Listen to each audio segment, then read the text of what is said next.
Welcome to Uncommon Knowledge. I'm Peter Robinson.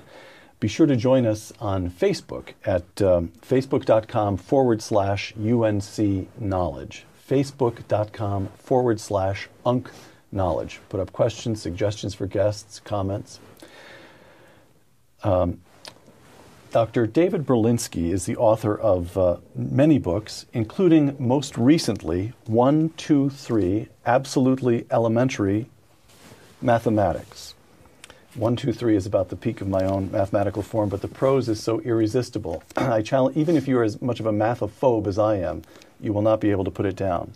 An earlier book, and the book we'll spend most of our time discussing today, is The Devil's Delusion, Atheism and Its Scientific Pretensions.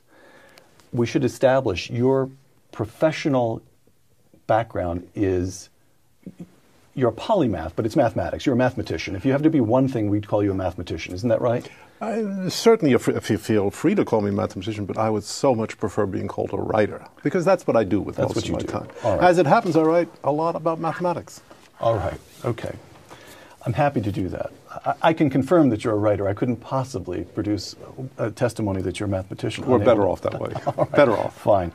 Segment 1, Scientific Pretensions. From The Devil's Delusion, quote, "A great many men and women have a dull, hurt, angry sense of being oppressed by the sciences. They're frustrated by endless scientific boasting. They suspect that the scientific community holds them in contempt. They are right to feel this way." Close quote. Explain that. It seems to me that anyone living in the United States, or even in Europe, I mean, this isn't purely an American phenomenon, has this feeling that there are a group of experts, a band of happy experts. And as experts will do, they derive enormous pleasure from telling the rest of us how to think, what doctrines to uphold, what positions to defend. And this conspiracy among experts, if it is delivered in small, manageable doses, for example, in a doctor's office, one is generally happy to receive it. Doctors know what you're talking about. Yeah, take an injection, that's fine. But as a cultural, as a social, as an ideological phenomenon, it gets on everyone's nerves after a while. I mean, what headline in any newspaper is more apt to provoke a sense of aggression and disbelief than "scientists say"? Now, you know what's coming afterwards. It's not the scientists saying anything. It's the political relations department of the scientific community, their publicity apparatus. They're telling the scientists what the scientists think they should say to the public. And within 24 hours, what serious scientists say has changed overnight. Look at the history of medicine over the last 50 years. One triumphant imbecility after another revealed to be a fraud. So there's a deep, and I think my words were well chosen, deep, hurt, perplexed sense of being oppressed by a scientific community that in many respects doesn't know what it's talking about. Not all, obviously not all, but in many respects. The boastfulness is what's so irritating.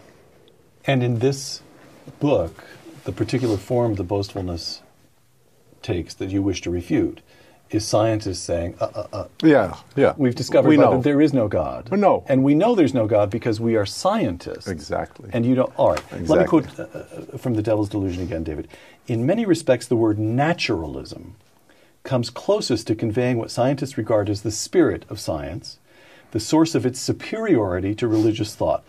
But what reason is there to conclude that everything is, to quote philosopher Alexander Byrne, an aspect of the universe revealed by the natural sciences?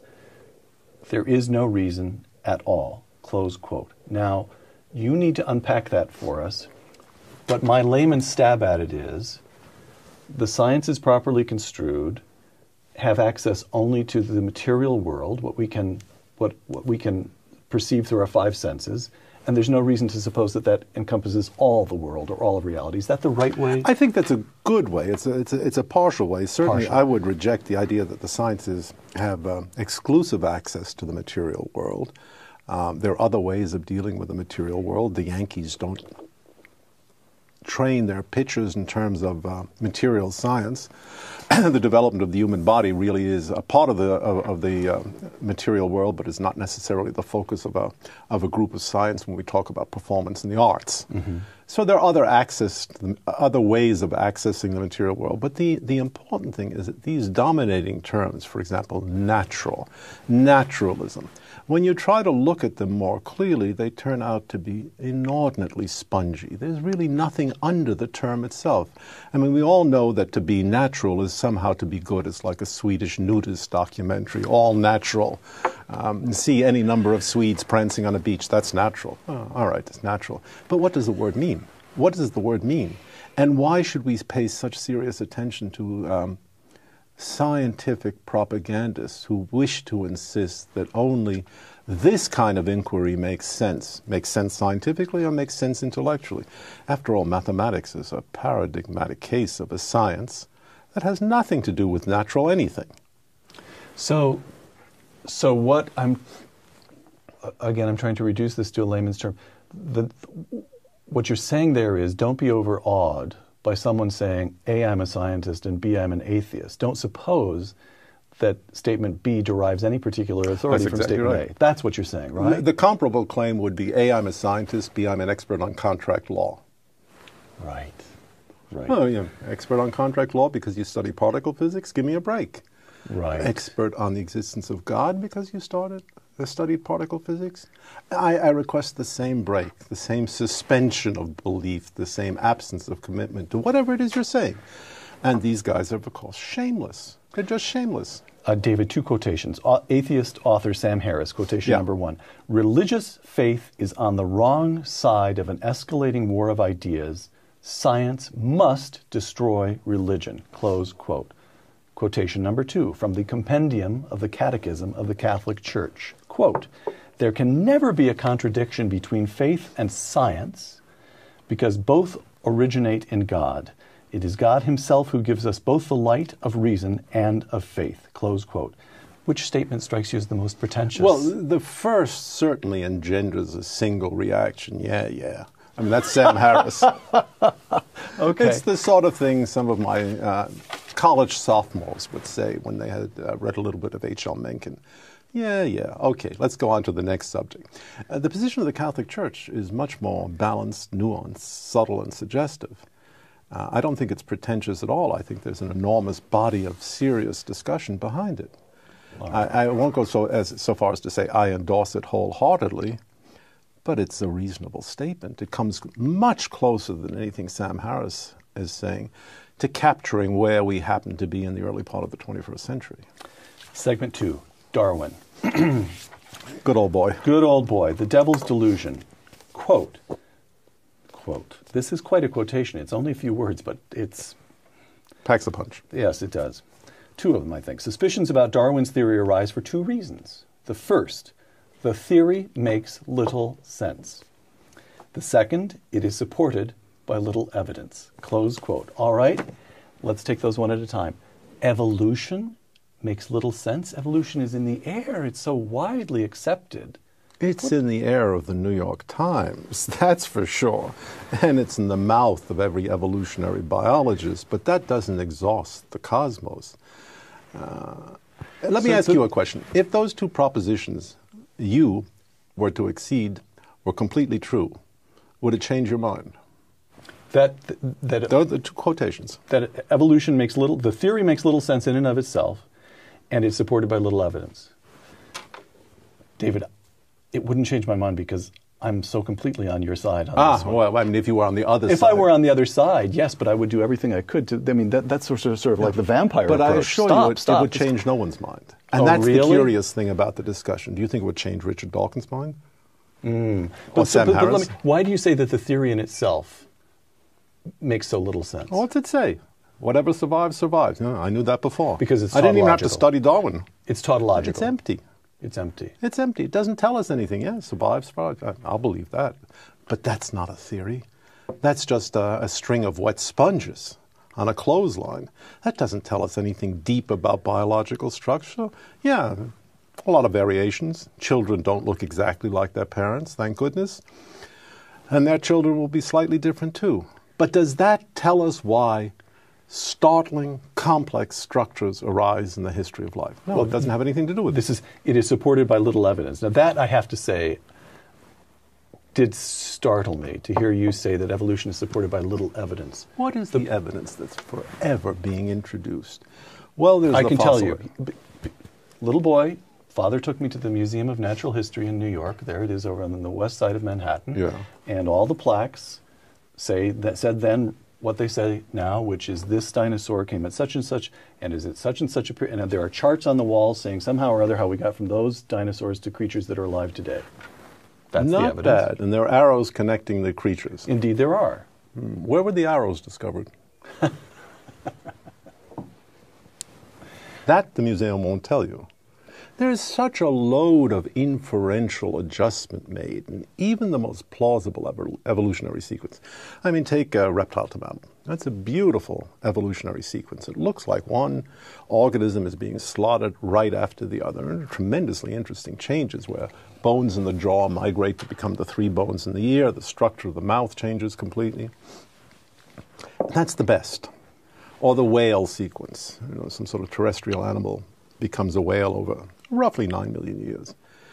But that doesn't amount to an elaboration of anything more than the discovery of fossils that could be slotted in an evolutionary way. Could be. But what we lack is the analytic refinement to tell us whether they are or have been slotted in this way. It is simply an exercise in conditional plausibility. Yeah, it could have happened that way. No one on my side of the table is saying, no, it's impossible that it happened that way.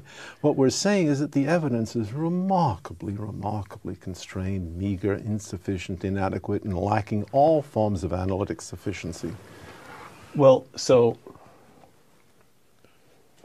I'm on your side, but your strength. But overwhelming. I feel the impulse to be on your side. I hadn't thought it through at anything like this.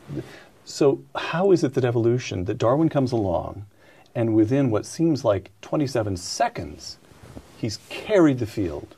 That is to say, intellectually, in the academy. He's just carried the field. By the turn of the 20th century, Darwin is the dominant way of looking at the evolution of the development of species. How did that happen? I mean, I can see that it's taxonomically useful, it gives you a way of putting fossil bones in order.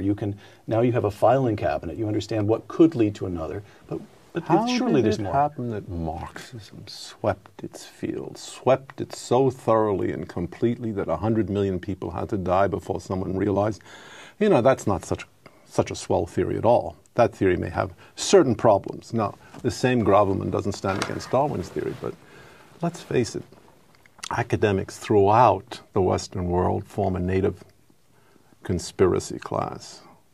And they are very akin to a criminal class. They'll believe anything. And once they believe something, the conspiracy is held tenaciously. For what were very good reasons, Darwinian theory was accepted in the academic world way before it entered public relations world, the world of the media, world of newspapers or television. And it was accepted because it was a form of power. It was an advantageous acquisition to be able to say, well, you guys out there in the Bible Belt don't understand a thing, but we understand life. Knowledge is power in the academic world, and that was a devastating acquisition, the more so since it allowed academics to participate in a cultural war against religion, a rival center of power. Richard Dawkins, one of the most prominent atheists of the day, quote, although atheism might have been logically tenable before Darwin, Darwin made it possible to be an intellectually fulfilled atheist. What do you make of that? Well, it depends what they're filled with, doesn't it? No, put the most charitable. What is he getting at? People respond to Dawkins. The books sell. That quotation, you just type in Richard Dawkins plus, and this quotation comes up 10,000 times on Google. Why do people respond to this? Darwinism provides a mythological framework for a scientific theory. It provides an account of human origins. It provides an account of biological origins. It provides an account of change. And that account at every point is the substitute for a biblical account. That is, the accounts that we had all been led to believe, say, before 1859 were essentially biblical. They began, in the beginning, God created the heavens and the earth. Mm-hmm. To be an atheist before Darwin, Richard Dawkins is arguing, would be to leave unexplained the very point that the Bible or the Christian Jewish tradition does explain, the origins of life.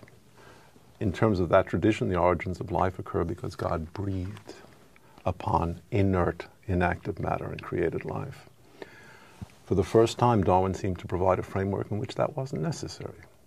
Or more precisely, it wasn't necessary in as far as an alternative miracle was available. That is, the miracles currently being promoted for the origins of life. It is a creation myth without a creator. That's right. All right. Segment 3, Big Bang. The devil's delusion again. Scientists, the Big Bang and the anthropic principle, by the way, we'll cover both if we may. Sure. The devil's delusion. Scientists, the physicist Paul Davies has observed, are slowly waking up to an inconvenient truth. The universe looks suspiciously like a fix. The issue concerns the very laws of nature themselves, close quote. Explain that, if you would. Well, Paul Davies is one of a number of physicists, certainly not the only one. Fred Hoyle, who was a very serious 20th century astrophysicist, came to the same conclusion. He said the universe looks like it's been monkeyed with by a superintellect. Things are so precisely coordinated. Numerical values for certain parameters are so finely adjusted, and if they were perturbed in any way, things would collapse or the universe would become chaotic or living systems couldn't arise, that we cannot conclude that this was all the result of any kind of accidental process. It's inherent in the design. But when we look at the laws of nature, nothing in the laws of nature suggests it must be this way. The design is inherent in the numerical parameters and certain properties we see in the universe, but we have no good account for this. The laws of nature are silent. They are what they are. They can work with any within any numerical valuation or range. So all of these guys, and there's Fred Hoyle, there's Paul Davies, Stephen Hawking once was talking about this. Any thoughtful physicist will say, why is the universe the way it is? Why is the universe the way it is? Precisely the way it is. When what we might expect rationally is a generic universe. Generic is a term of mathematics meaning what you would ordinarily expect, the most likely kind of case. And we're very far from genericity in the universe. We're a highly unlikely kind of structure we inhabit. And the question is, why is that? Now, one answer to Fred Hoyle is that the universe looks as if it were monkeyed with by a superintellect is, it was monkeyed with by a superintellect. Things were set up just so. Another answer is, we really don't know. It's one of the enigmas of modern science. A third answer is, there are many, many, many thousands, millions of other universes, and what is unlikely in this one may be likely when we consider all of them. So how much, I'm trying to, the anthropic principle, your suggestion is that it's reasonable to suppose that it was set up. That is to say, the laws of the universe are consistent with the notion of the Judeo-Christian idea of a creator who set it up. I think John Paul II said that man is the only creature that God willed for his own sake. So that if the belief is that this is all set up to produce human beings, that's consistent with what we see in the anthropic. Completely. Okay. But you're saying only that it's consistent. You're not taking it a step further to argue that it is evidence or even suggestive that there may be a creator, because after all, again, the crude layman's attempt to grasp the argument here, you spin the roulette wheel and the ball falls on number 7, and you could spend the rest of your life saying, with all those possible slots, why did it fall on number 7? Why should that have been? Well, it was because it was. It was an accident, right? So you can't really get very far. You can't construct much of a proof of the existence of a creator. You can't. No, you can't. But you can construct an argument, something short of a proof. All right. I agree. If the ball drops in the slot mark number 7 just once, you can say, well, and you get a big payoff. It's interesting, drop once. If it drops in number 7 again and again and again, at some point you would be entitled to scratch your head and say, you know, the game must be fixed, or I must be inordinately favored to be winning it like this. But I'm not going to say I'm lucky. That Right. doesn't seem to me a perfectly appropriate answer. At some point, luck runs out, as we all know. Right. All right. Now we move to the Big Bang. Again, I quote the Devil's Delusion. The best data we have concerning the Big Bang, the Nobel laureate Arno Penzias remarked, are exactly what I would have predicted had I nothing to go on but the 5 books of Moses, the Psalms, the Bible as a whole. Close quote. That's a wonderful, wonderful quotation. Now, this is one of the 2 people who discovered the microwave background radiation, for which he got a Nobel Prize. This is a serious guy.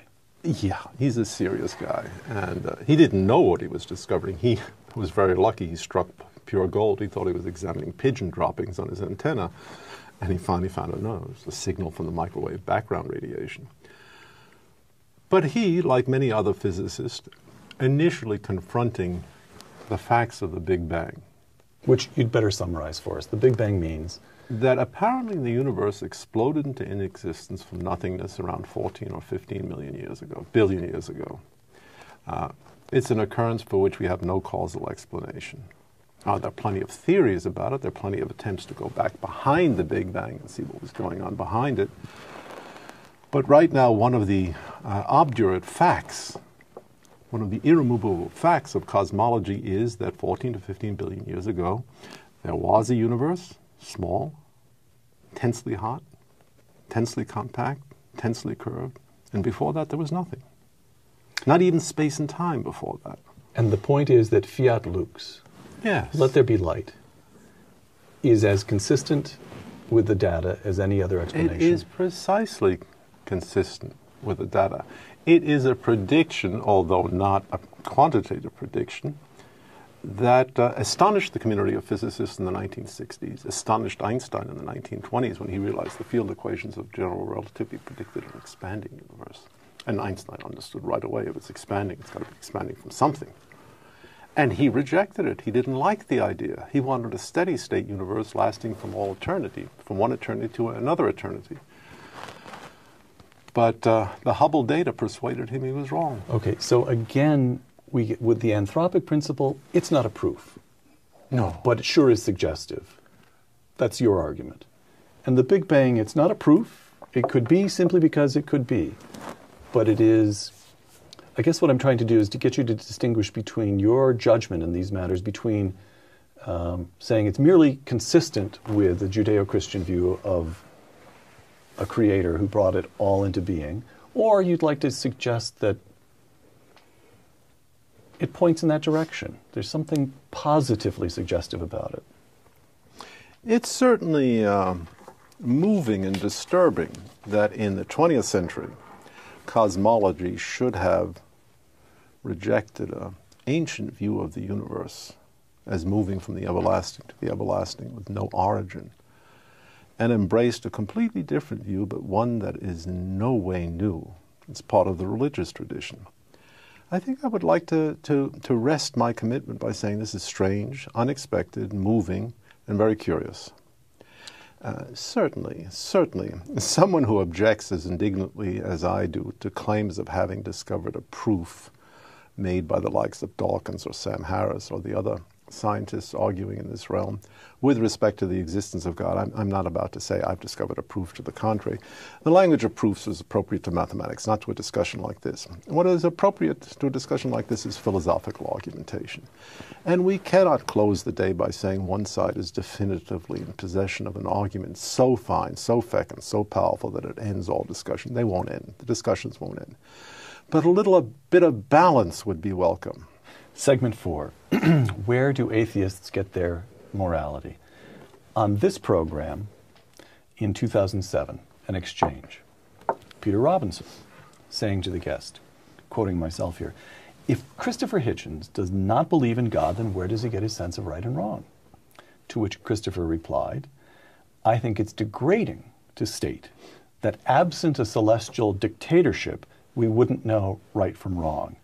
I think our knowledge of right and wrong is innate in us. We know we can't get along if we permit perjury, theft, murder, rape. All societies, at all times, have forbidden such behavior." How does David Berlinski respond? I'm not sure. I mean, I've heard Christopher Hitchens say the same thing. I'm not sure that so far as these particular asseverations go, there is any real point of dispute. I mean, I think it's true that we know right from wrong. At least most people do most of the time. That's hardly the question, is it? Knowledge of right and wrong doesn't take us very far. Why should we be right when we could as easily be wrong? Well, what do you make of this, that Christopher's answer there redefines the common understanding of right and wrong? What he's really saying is useful and not useful. Socially useful and not socially useful. Look at the history of the 20th century and try to account for the history of the 20th century in terms of agreeable usefulness. It is an intellectual category of splendid irrelevance. Splendid irrelevance. I mean, Nazi executioners swabbing out the death cells from their loads of blood, or communist czars sending people, communist tyrants sending people to Siberia, to the Arctic death camps. They had no use for usefulness. They had nothing constraining their behavior in terms of the traditional apparatus of a celestial dictatorship. I think that word is fine, although there is some opprobrium attached to it. But that's exactly what human beings have always said. We need someone cracking the whip over us. So I take your discussion of morality and the 20th century and the devil's delusion to be another form of the argument that you make with the anthropic principle and the Big Bang. Mm-hmm. That is to say, religious people would say there is an objective right and wrong, there is a law of God. And if you don't obey it, terrible consequences will follow. And you make the point that terrible consequences did follow. Yes. Right. So, again, that's not a proof for the existence of God, but it sure is suggestive. That's what you're saying. We could put it in the fashion of Christopher Hitchens. It's not a proof for the existence of God. It's certainly a suggestion about his usefulness. Okay. So, all the laws of heaven and earth, Dr. Johnson remarked, are unable to prevent man from his crimes. Surely relaxing the laws of heaven and earth shall not dispose man to better behavior. That seems to me self-evident. All right. Now, David, it's impossible to discuss the horrors of the 20th century without mentioning the Holocaust. And you have a very moving dedication here in The Devil's Delusion to your mother's father, your grandfather. You write the dedication in German, and it concludes in Auschwitz verschollen, missing in Auschwitz. But much more to the point, disappeared. Disappeared. In Auschwitz. Disappeared in Auschwitz. Better translation. So, how do you handle the datum of the Holocaust? In some ways, it's an utterly elementary question. You may find it as a question uninteresting, but it's not easy to answer. If there were a God, how could such a thing happen? It's a terribly difficult question. But look, if we take the period from 1939 to 1945, look at 1945. The Jewish people yet live. Hitler's target. The Third Reich, that lies smashed to smithereens under the tank treads of Russian tanks, or blown to bits by American and British airplanes. And everyone who survived the Third Reich must survive, drowned in mourning or consumed with grief. That doesn't strike me as a whole lot less than a biblical adjudication of those war years. Not pleasant, but no one reading the Old Testament comes away convinced that the God of wrath is essentially a Rotarian. He is a God of wrath. If he chose to kill 9 million people to make a point and then destroy their persecutors, remember Lincoln's second inaugural address, the conclusion he reaches. We must still say, as was said long ago, righteous and just are the decisions of the Lord. Mm. He was talking about a terrible war too. In The Devil's Delusion, David, you construct a kind of syllogistic progression to show that this is another way you show that religious questions can be perfectly reasonable. Let me quote it to you. If the universe is contingent, there is no saying whether it existed forever. Maybe, maybe not. Maybe not. That's point one. Point two, if anything might not exist, then it is reasonable to ask why it does exist. Point two. And point three, well, why does it exist? I mean, really? Yeah. How does David Berlinski answer the question? I don't think there is an answer in terms of the traditional body of knowledge we associate with physics. I don't think physics is now in a position to answer that question, and my suspicion is it will never be in a position to answer that question. But it is a very good question, and it is a question that, while it cannot be answered from the physical tradition, can certainly be asked from the physical tradition. And that's something very interesting, the existence of a class of questions that can be asked within a physical theory, but not answered within a physical theory. And I think when you look at those kinds of questions, well, why does the universe exist? What are the causal conditions that make a universe possible? What are the necessary and sufficient conditions for bringing our universe into existence? Then you have the beginning of a sense of intellectual humility. You're pretty sure that Richard Dawkins and Sam Harris and even my friend Christopher Hitchens can't answer those questions. Yeah. All right. Segment 5, our final segment, alas, taking science on faith. In The Devil's Delusion, you write, and I quote, Western science is saturated by faith. What do you mean? You run an experiment. You put your hands in your laboratory equipment.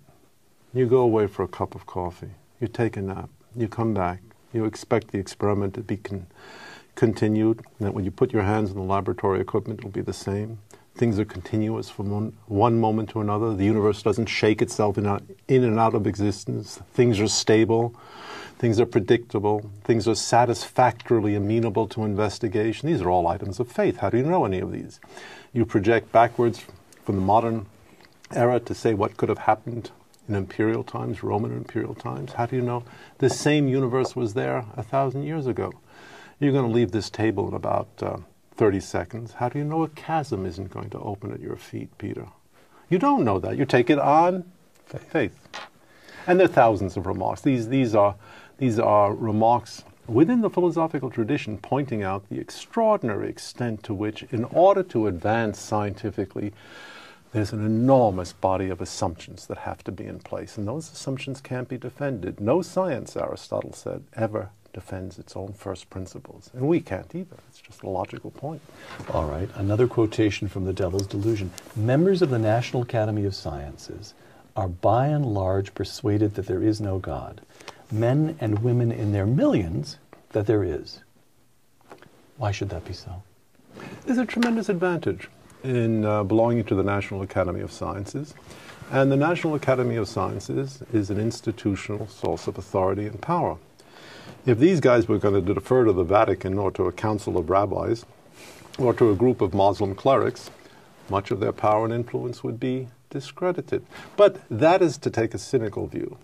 The less cynical view is that a certain amount of education, a certain amount of immersion into a physical theory, and the same thing is true, immersion into a legal theory, tends to displace any other kind of ideological affiliation. And that is transmitted or transmuted into a form of denial. There is only one truth that happens to be the truth of plasma physics. That's what a plasma physicist is. And why not? 50 years studying plasma physics, that's the only truth you can see. So you're suggesting that atheism, as it expresses itself among scientists, is a kind of déformation professionnelle? Oh, of course. Of course. You find the same thing in people who are completely committed to wrapping Cuban cigars. That's how they think of the universe. The universe can only be illuminated in terms of a large cigar being wrapped. It's not a source of surprise. The world of matter, again from The Devil's Delusion, revealed by the physical sciences, does not serve to endow materialism with a familiar face. There are black holes and various infernal singularities. Popping out of quantum fields, the elementary particles appear as bosons or fermions. Reality is remarkably Baroque, and it is promiscuously Catholic, small c, Catholic. So here, throughout this book, David, at one place you stated explicitly, you state, I do not take as the burden of my argument to prove the existence of God. Right. I take it only to demonstrate that the scientists cannot disprove the existence of God. Fine. And but the way this book operates, that's a kind of baseline. You get that on every page. But there are other pages where if you were graphing the reader's reaction, intellectual reaction, there would be little spikes here and there in which it seems that you're saying more than that. It seems that right here, you say that science, physical science, properly understood, a true understanding of the material world around us, not only does it not mute or displace a religious sensibility, it excites a sense of wonder and mystery. Well, I agree with that. I had no intention of concealing that. I know not seems, my lord. No, I agree completely. That is a position in the book that I do want to adopt. It certainly does, to the responsive mind, excite a sense of religious possibility. The passage about material objects that you quoted is one intended to show the vacuousness of the material as a category, even within the heart of physics. There is no sense of a material object that covers the sort of inquiry that physicists are doing. Black hole is not a physical or material object. Look, you smack your hand on the table, and then you smack your hand on the table again. How many times have you smacked your hand on the table? 2. Where is that number 2? Is that a physical object? No, of course not. And that pervades the sciences. The idea that the world of matter is the world that matters is simply not true. Or if it is true, and there's a wonderful remark by the logician Kurt Gödel in talking about materialism. Gödel was, of course, a great genius, and he had no patience for the physical sciences. And he said the only way materialism ever survives is that all of the properties that we would want from a non-material world, from a psychological or biological or religious perspective, are just slapped on top of a material object, and we describe it as material. That's no answer. I mean, even the most primitive parts of physics, force. Is force a material something? We have a very limited understanding. Even 300 years after Newton, what is force? What is force? We don't know. What is energy? Are they material? It's hard to say. Final question, alas. Let me give you one more time, let me give you 2 quotations and just ask you to respond. Quotation number 1 requires a little bit of a setup. The late philosopher Sidney Hook, remarkable man. Old friend. Oh, is that so? Yeah. All right, I didn't know that. I never had the chance to meet him. He died a year or 2 before I came here to the Hoover Institution. Well, but Sidney Hook was an avowed atheist, not agnostic, but atheist. And a friend of his, this was a story told to me by that friend, said to Sidney Hook, Sidney, if when you die, you discover to your surprise that there is a God after all, how will you explain yourself? And Sidney Hook replied, quote, I tell God that he had provided insufficient evidence, close quote. That's number 1. Here's number 2, Psalm 8. When I consider the heavens, the work of thy fingers, the moon and the stars which thou hast ordained, what is man that thou art mindful of him? Close quote. Which quotation, which worldview, do you find, to use Richard Dawkins' phrase, more intellectually fulfilling? Well, I've heard Sidney Hook say the same thing. Oh, is that an old line of Sidney's? Yeah. All right. What are you talking about, David? There's no God out there. No, it's just a lot of hooey. I'll have a tuna sandwich. No, there's very little substance in that quotation. And of course, there is a point of presumption in that particular argument, which Bertrand Russell also used. The point of presumption is that human beings constructed as human beings are constructed could so interact with God as to be persuaded by the countenance of the deity when they were left unpersuaded by the evidence of his handiwork. That's a remarkable presumption. Much more reasonable, it seems to me, is those who cannot see the handiwork will not be able to see the countenance either. There is a limitation, a kind of aspect blindness at work. Not everyone appreciates Mozart. It's just a fact. The second quotation, I think, is a beautiful quotation, but there's a fine line from Gerard Manley Hopkins. The world is charged with the grandeur of God. It will flame out like shining from shook foil. It gathers to a greatness like the ooze of oil crushed. Why do men then now not wreck his rod? Generations have trod. I think that captures very elegantly the spirit of the psalm, but also something of Sidney Hook. Why do men then now not wreck his rod? That's something I always asked Sidney. You know, we did talk about that. He thought it was a New York imperative to be very tough all the time. But what he thought in his heart of hearts, that he kept to himself. Actually, I want to ask, this is going to be the final question. So we know that this program is watched disproportionately by kids, college kids. So you have somebody in college who's going to, I don't know if you went through this when you were an undergraduate, you being you probably went through it at the age of 7. But it's the sort of thing that I went through when I was an undergraduate, which is you show up at college and you look around and you realize that a lot of very bright people are atheists. And since most people, just numerically speaking, come from these millions and millions who do believe, to assume the existence of a God, there can be a really quite disorienting moment. And given the various proclivities, the time, the course interests of the student may wish to investigate this in as rigorous a way as an 18 or 19-year-old can. What advice would you give to such a student? To investigate the question? Yeah. I would suggest to any student entering college now, 2011, do what I'm sure he hasn't done. Go read the Old Testament. That should be your first challenge. I always ask my students in philosophy, have you read the Bible? Oh, yeah, I've read the Bible, sure. But when I interrogate the students, it turns out reading the Bible means they have a Bible on their bookshelf. I said, if you opened it, yeah, we've opened it, but opening it doesn't mean reading it.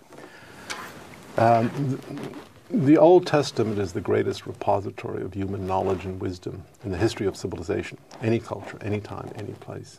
And that really should be the first point of discussion, because every attitude current today in the discussion, from Richard Dawkins to me, to Christopher Hitchens, to lonely pastors in the Bible Belt on Sunday morning ranting from a particular text, is discussed in the Bible. And there's a character in the Bible who expresses that point of view, and there's sympathy expressed for that point of view, and there are reservations expressed by the sympathy. And it's an enormously complex, rich, dramatic piece of work. That's the first. All right. David Berlinski, author of The Devil's Delusion, Atheism and Its Scientific Pretensions. Thank you very much. Oh, my pleasure. Thank you for having me. I'm Peter Robinson for Uncommon Knowledge. Thanks for joining us.